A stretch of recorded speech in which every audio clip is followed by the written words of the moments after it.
Single Girl's Guide to Life, your weekly guide to single life living in your 20s, 30s and 40s.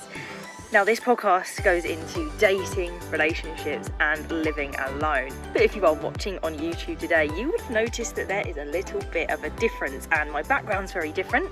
We are outside, and that's because we're going to be talking about one of my favourite topics that I think is exaggerated and can be taken the most opportunity of when you are single, and that is solo travel. I am currently in Bilbao in Spain on my surprise trip. Some of you will have known about that if you've listened to the podcast before, but if it's the first time you're listening or you haven't come across me on TikTok, then this is the first time I've gone abroad on my own, and it is to a place that I didn't know where I was going until 6:30 a.m. yesterday. So we are now it will be 10:30 UK time, so a full 28 hours later, and I am here. I have been exploring, and I'm currently up at an observation garden, I would call it, in Bilbao, just taking it all in. And so I thought, and I don't know if I'm going to pull this off quite, so be prepared that this could just be part of a podcast episode, or it might not be. I might have to continue it myself. So the idea I've had is that I will record, I usually do a 20 to 25 minute podcast, that's what I aim for anyway. So I figure if I record 5 to 10 minutes in a couple of locations, I'll do one in the hotel room. The hotel's very basic, but at least then it gives you the overview of what the trip's been like. So far this has been the quietest place I've been. Everywhere else has been very busy, bustly, like I couldn't do it at the cafe. This is the perfect little venue to at least do the introduction and maybe start one of my points. What I wanted to talk about today was what I wish I knew before I went on my first solo trip abroad. It seems like the most relevant thing for me to do. There could well be people in the background from time to time. I will try to pause and make sure that I correct, but if not otherwise. Having done my own solo trips for so long now, a couple of years ago was my first official solo trip that I ever did without anybody else around me whilst I was single. That was in the height of COVID. You can go listen back to, I think I've got a couple more episodes where I've gone specifically into solo travel, but if you want general advice, then head to TikTok, because it's always a kind of undercurrent theme that is there, because I do so much of it. I do so many things on my own back in the UK, and I take these specific solo trips because you need a break, and you cannot stop yourself going on trips and adventures just because you're single and don't have someone specifically to go with. Some of you will be like, but I will ask my friends, they could go. If your friends are in relationships, then the priority, unfortunately in most cases, is their partner and going away, and we know that the cost of living is becoming more and more. So you've got to balance the idea of wanting to go away on your own and doing it. Going abroad isn't going to be everyone's first choice to do as their first trip, because there's so many things involved, like how do you get there, you're dealing with a different country and so on. So if you've never been away from home before, I suggest doing one of those. And I know some of you find it really difficult to even imagine spending the whole night away in a place that you don't know, and how do you fill that time? So you can check out other podcasts for my ideas on that, or head to TikTok. But for today, I'm going to specifically talk about the fact that I've gone away to a different country and what I'd wish I'd known. So I think there's probably going to be more that I've learned today that I'll talk about in tomorrow's as well if I get a chance. And I will finish this episode off, even if it ends up me being back at home having to finish it. But one of the first things that I really hadn't thought about in terms of going away abroad is that everywhere I'd been on holiday prior to this had pretty much always been a resort. Quite frankly, whenever we went on holiday with my family, any part of them, we could have been in any country, because we were in the hotel, we generally stayed in the hotel. Yes, we might have had a day out on a day trip, but they were quite generic trips like scuba diving or jeep tours, things like that. So I'm very used to being in different countries and there being, people that speak different languages, but ultimately they could and did pretty much speak our language almost by default, or once they knew who you were, they would then know you were English and then speak to you in English. Going to somewhere such as a city like this, which I don't deem to be very tourist based, don't get me wrong, there are tourists here, don't get me wrong, they have menus in English, don't get me wrong, they have all the tour guide stuff is in English, but it must be a bit like this for anybody that visits the UK, where we don't speak their language and you are listening to a completely different dialect all the time. And we don't print menus in different languages. We expect people to be able to read them. I know at tourist places, they will have the guides in the different languages and they might have some translations. But as far as I've been aware, like just on a basic level, pretty much everything is in English. And I'm lucky in the sense that it is a language that a lot of the people here can speak and can interact with me with, bearing in mind that I didn't know where I was going until 24 hours or so ago. I didn't even have a head start to be able to learn any of the language. I haven't been prepared for how many people are just automatically default speaking to me in Spanish. Sometimes that used to happen on the resort, but I suppose after you've been there a day or two, they would know. And so then you didn't have to experience it too many times again. And it's not a problem. It's just something that I hadn't really thought about. Don't get me wrong, I've been to cities before. I've been to Berlin on a school trip, but, we were on a school trip. All of us were speaking English to each other and we were with each other the whole time. I've been on other school trips with school as a teacher, and we've been to resorts where it would have been like that. But again, they're speaking to us in English and you're with a group of people that are speaking English to you. Where I am on my own and every interaction I have is basically with someone that does what, in most cases, speak my language as a first language, it's just very odd. And, greetings in the elevators are in Spanish, which that often happens when you're abroad. I suppose it's when I get asked a question. So someone asked me, because apparently I look friendly enough to approach for this. Well, they explained after that they were asking where the closest metro was, but they had initially asked me in Spanish. And it's like, oh, I'm really sorry, I don't speak Spanish. And explaining that. And also, I was in the lift earlier and it had gone down instead of up. I didn't realise when I got in it. Anyway, it only went down one floor and the doors opened and this guy went, he said something, which I can only now assume was, is this going down or up? But I was like, I don't know what you're saying. There were hands obviously pointing, and that leads me to think that's what that was in the end. But yeah, I just haven't been prepared for it as much as when I've been on resort. That's not going to be everybody's experience, because others of you will have families that took you to cities and you did this style of stuff, or you've done it before with groups. In my instance, yes, I've been away on my own, but never abroad to a place where English isn't even like a mediumly predominant language. It's all Spanish. I've heard a bit of French, I'll be honest, and I have heard a couple of English voices, but this is a Spanish city, and I just wasn't prepared for that. I'm fine with it, but if you've never really thought about that before, that can be, something that you go, oh yeah, of course it's going to be like that. So it's just worth thinking about, and that's my first one. So for number 2 of things that I wish I knew before I went on my first solo trip abroad, we have moved to the hotel. I thought I was going to be able to go out this evening and record some stuff, and it kind of links in with my whole point of number 2. But no, it's significantly busier this evening. I was going to get some reels done and some TikToks. Oh no, there's way too many people, so any of the embarrassing ones we're not doing, and everything, just busy. So we're going to do the hotel one, and then maybe I'll get some done tomorrow, because tomorrow is the last day. This is day 2. But yeah, we're in my hotel room. The bed isn't made, so the bed is conveniently out of mostly shot. You've got the pillow there for those of you that are watching this on YouTube, and you can see the general gist of the basic room that I was describing. Nothing special, but very, very much a good base. There's no reason that it's comfortable, and that's the important bit. But number 2, based on what I was just talking about, is how different certain cultures sometimes are, and particularly in my case where I didn't know where I was going until yesterday morning, sometimes you can't prepare for the difference in culture. So straight away, there is a big difference here in terms of kind of eating styles and patterns. So firstly, tapas, bearing in mind I'm in Spain, tapas here in this Basque city is not the same as our tapas. Their tapas here is like meat or seafood on little bits of baguette. That is tapas. And I swear to God, in every little cafe or bar, they have this.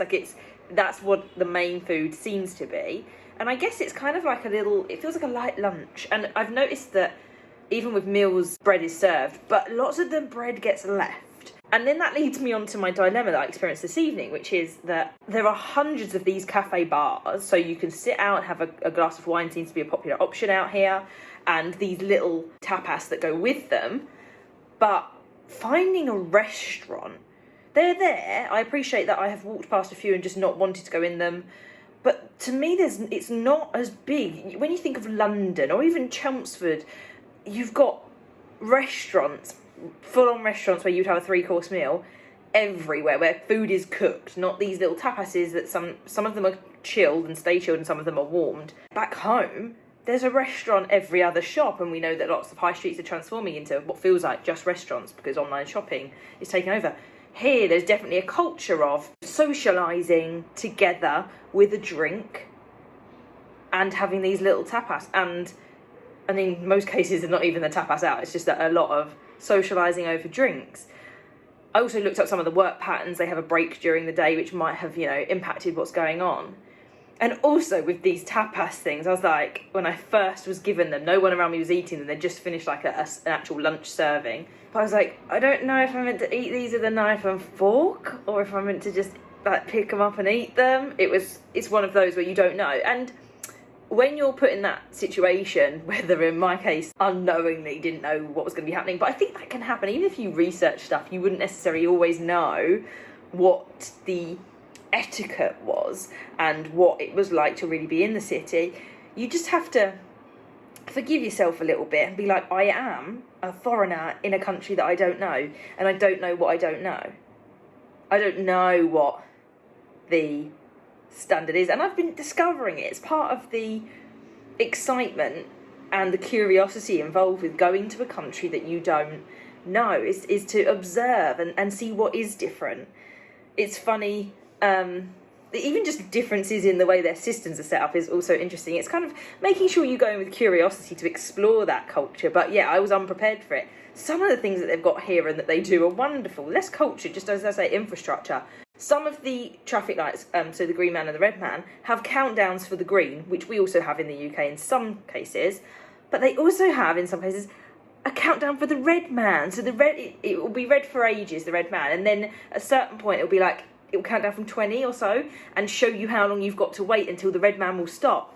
Oh, how wonderful. And like their green men, some of them last like 40 seconds and they will count that down. It's glorious in that sense. I've really enjoyed that. Even I bring my own culture to where I am here. So they have some zebra crossings that don't have the lights. And I wasn't even sure, and I'm not sure what the strict rule is. Like in the UK, generally, people stop for you. That's part of the highway code. Here I wasn't sure if when you're stood on a zebra crossing, do they have to give way to you? It seems that they should, but not all do, which is fine. But my instinct, as would be adapted from the UK, is to say thank you with a hand. I haven't noticed anyone else doing that, so I'm definitely outing myself as the person that's not from here. So yeah, it's an interesting one to experience, but it's part of it. I don't think there's any harm in putting your hand up. I hope I'm not offending anyone. That's the only thing you have to be aware of. Over here, I'm not sure if there is. I smile a lot, always. It's part of my character to, as I cross paths with people, smile. I don't think that's a thing here very much. I mean, you could argue it's not a thing in the UK, the amount of grumpy faces you see sometimes, but quite often if you smile at someone smiles back. That's not so much here. And that's okay, like it's not a bad thing. That's my character. It's part of what I do.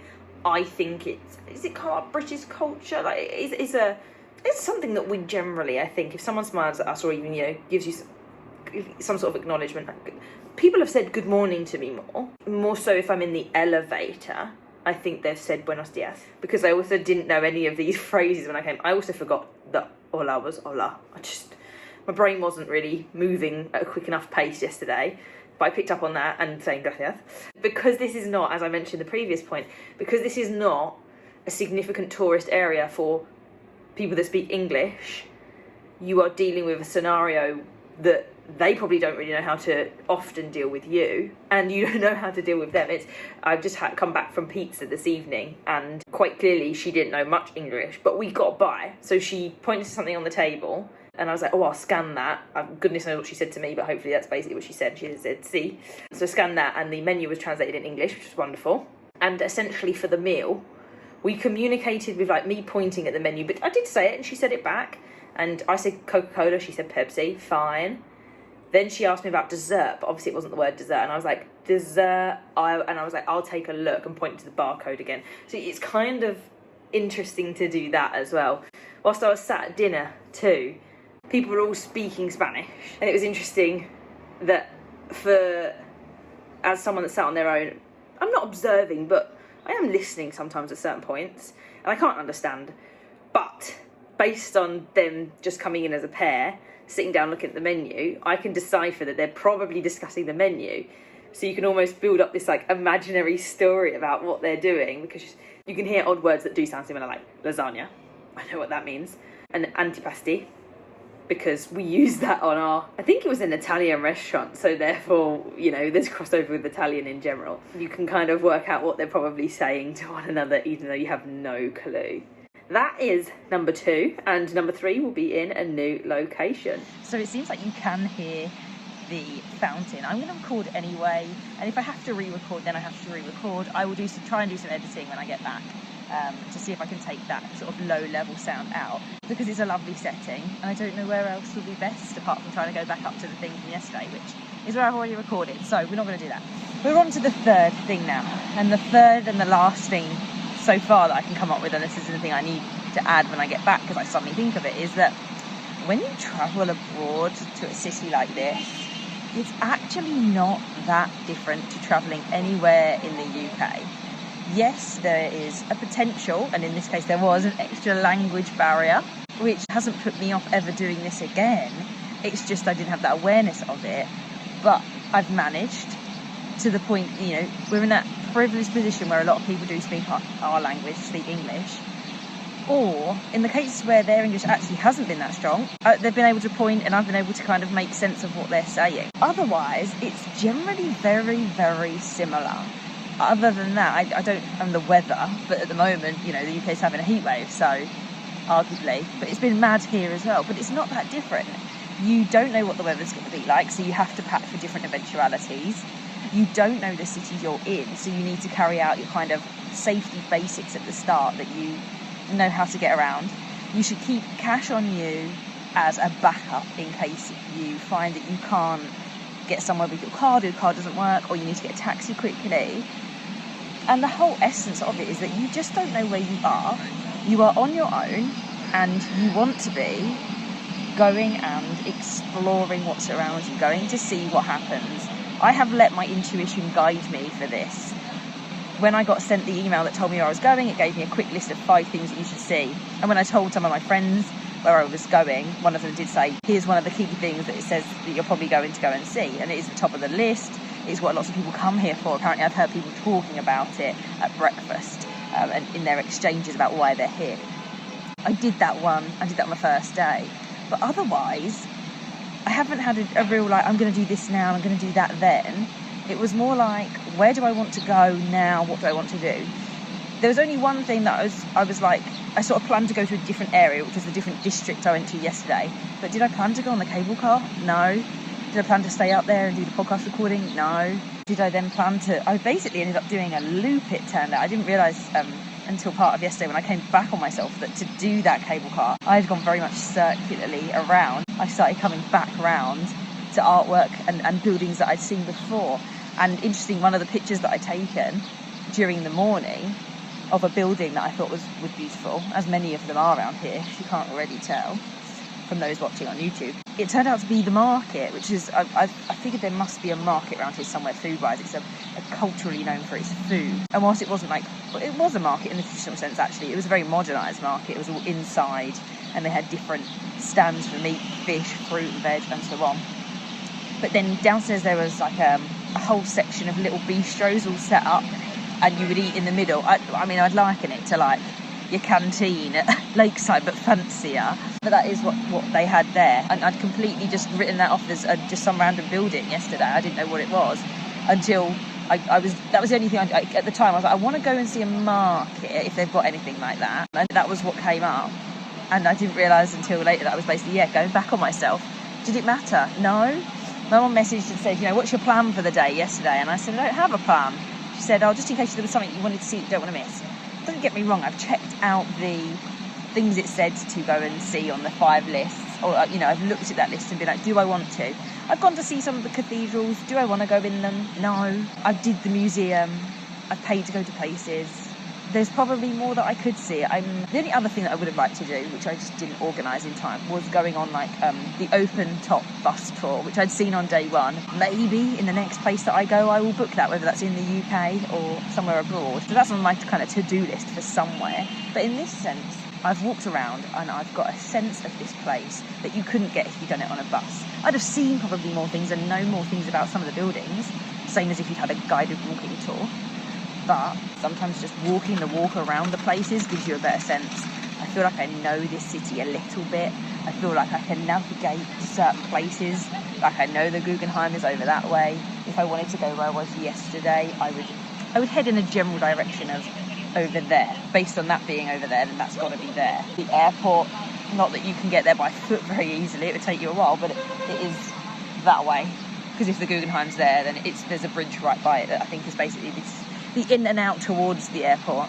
So, you know, I've got that sense of it. I feel like I kind of know it. Gosh, if I came back in even just 6 weeks' time or something, I probably wouldn't be able to do it in quite the same way. It is that idea that go out there and do that wherever you are. Stay in the moment, go and explore, and don't treat going abroad as too much different. Yes, you've got something to deal with in terms of the journey, whether it's flights or train, but sometimes you have to do that in the UK anyway. Okay, you can't keep all of the stuff that you would need. You don't have that to hand. So when I forgot my adapter, I was like, what am I going to do? I thought that was going to be a big challenge, but obviously Reception Road would help me.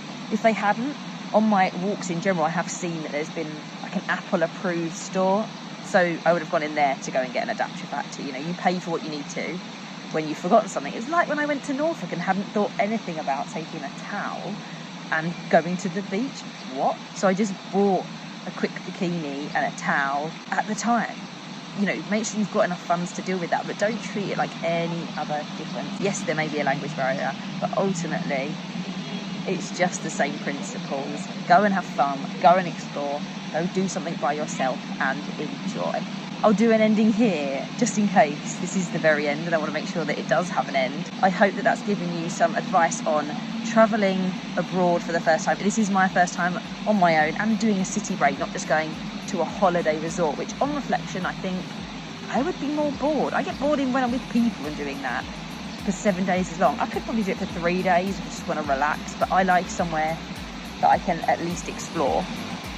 And even now, like, I'm itching to make things because of the creativity and the inspirations it's given me, as opposed to like wanting to relax more. Maybe that's just my character and personality. But either way, there's some advice for you on travelling alone, going abroad, and sticking with it. Until next time, everybody, keep celebrating single life together.